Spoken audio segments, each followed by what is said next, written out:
Welcome to the deep dive. Today we're jumping into a debate as old as pinstripes practically. Which New York Yankees team is actually the strongest ever? Yeah, it's a fun one. Everyone has their favorite, right? But we're going to try and, really unpack it. Exactly. We know you listening probably have strong opinions, but we want to look beyond just the rings or the big names. We're trying to figure out what the arguments are for different teams. And we've looked at a bunch of stuff, fan takes online, historical analysis, highlight reels, even some direct rankings people have tried to put together. So the mission today is to sift through all that and see, can we get a clearer picture? Which teams have the best case? Let's do it. Where should we start? Maybe the obvious place. Yeah, I got to start way back. The 1927 team. Murderers Row. I mean, the name alone tells you something. It really does. They were just a force. 110 wins in the regular season. That's huge. And then they just swept the Pirates in the World Series. So what really made them tick? Obviously, the offense was legendary. Oh, absolutely legendary. You have Babe Ruth hitting 60 home runs. I mean, think about that number back then. It was just astronomical. A record, obviously. And he wasn't alone. Not even close. Lou Gehrig was right there with him. Yeah. 47 homers.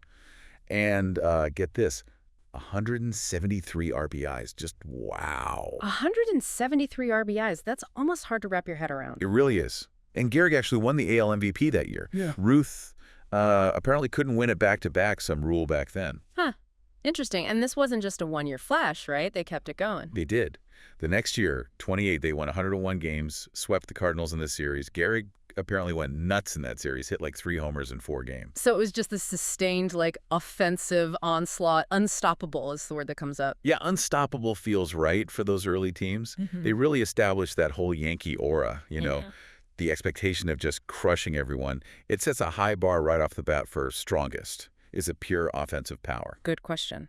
Okay, let's jump forward quite a bit. The early 60s, 1961, another year defined by massive power. Right. The M&M Boys. Mickey Mantle and Roger Maris. That home run chase. Iconic stuff. Mantle hits 54, and Maris breaks Ruth's record with 61. He won the MVP that year, too. Yeah, and combined, 115 home runs between just those two guys and 269 RBIs. Just incredible power at the top. But was the team itself as dominant overall as, say, the 27 squad? Well, they won 109 games, which is actually the 3rd most wins in team history. So, yeah, they were a powerhouse team, not just two guys hitting bombs. They won the World Series pretty handily against the Reds, 4-1. And they had pitching, too, right? I remember Whitey Ford had a monster year. He absolutely did. Cy Young winner and World Series MVP that year. Yeah. So, yeah, it wasn't just the slugging. They had the ace to back it up. It adds another layer, doesn't it? That combo of historic power and top-tier pitching. The fear factor facing that team must have been pretty high. Definitely. You're facing Ford, and then, Mantle and Maris are coming up soon. That's intimidating. Adds to that whole strength idea, the psychological edge. Okay, fast forward again. Let's talk about an era maybe more familiar to a lot of our listeners. The late 90s Dynasty. Ah, yeah. A truly great run. From 96 through the early 2000s, really. But one year stands out. 1998, you hear that year mentioned constantly as possibly the best ever. And for good reason. A franchise record, 114 regular season wins. Then they just blitzed through the playoffs, went 11-2, swept the Padres in the World Series. What made them so special? It feels different from just overwhelming power like 27 or 61. I think it was the completeness of that team, just incredible depth and balance. Look at the pitching staff. Right, not just one ace. Exactly. You had David Cohn winning 20 games, David Wells won 18, Andy Pettitte won 16. That's a rock-solid top 3 right there. Just consistent quality start after start. And the lineup, the overall team makeup. Just seemed perfectly put together. Everyone knew their role. They were described as super clutch. Yeah. They just found ways to win. And, it wasn't just 98. They won again in 99, won again in 2000. That sustained success is huge, isn't it? Winning 3 in a row like that. Does that make them stronger than a team that had maybe a higher single-season peak but didn't repeat? That's a central part of the debate, I think. Is strength measured by one dominant peak or by that consistent year after year excellence and resilience? The late 90s teams make a strong case for the latter. Chemistry, leadership, performing under pressure consistently. Okay, let's not forget another fairly recent champion, the 2009 team. Right, the team that kind of capped off that dynasty era, even though the core 4 were still there.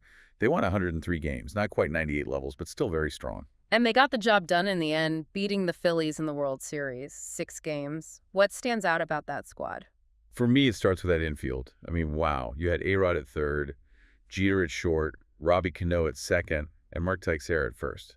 Yeah, that's a serious group of players, offense and defense from all four spots. Some people have called it maybe the best infield ever assembled. It's certainly up there. Just a ridiculous collection of talent. And the pitching was solid, too.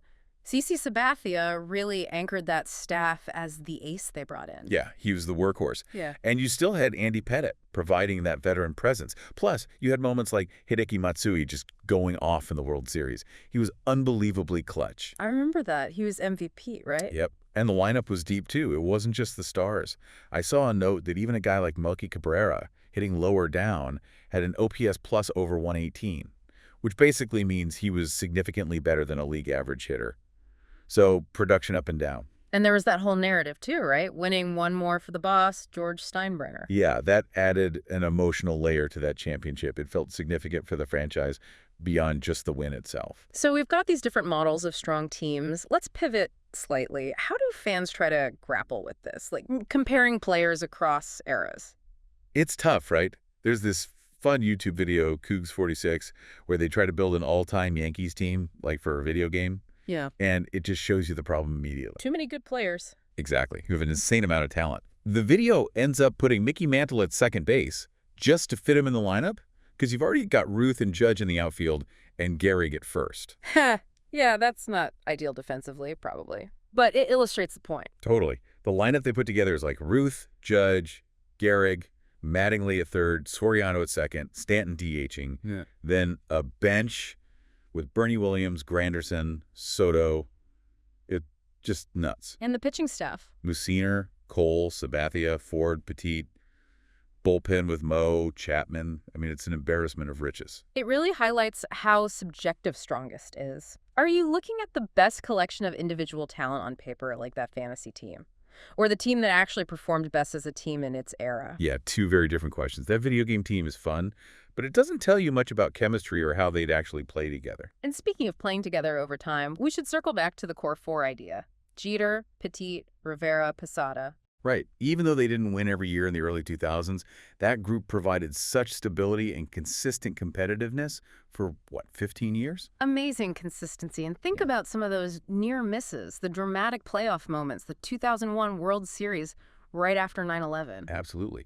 That team's resilience, how they connected with the city during that incredibly tough time, that adds another dimension, doesn't it? It's not just stats or wins. It's about something more intangible, maybe. A different kind of strength. So wrapping this up, it feels like we can't really point to one single team and say, that's it, undeniably the strongest. It really depends on what you value. I think that's exactly right. You've got the sheer groundbreaking power of 27. You have the Mantle show combined with great pitching in 61. You have the incredible depth and sustained dominance of 98 and the late 90s group. And then the well-rounded talent and clutch performance of 09. They all have such strong arguments, just based on different criteria. Different flavors of greatness, you could say. So here's something for you listening to think about. What does strongest mean to you when you think about a baseball team? Is it the team with the most mind-blowing stats, the most rings, the best defense, the deepest pitching, or is it that team chemistry, that ability to win the big game? Yeah, how you answer that probably determines which Yankees team you lean towards. There's no single right answer, which is why it's such a great debate. And maybe this deep dive encourages you to look closer at some of these teams, dig into the numbers, the stories from those seasons. There's always more to uncover with Yankees history. Absolutely. It's a history unlike any other in the sport.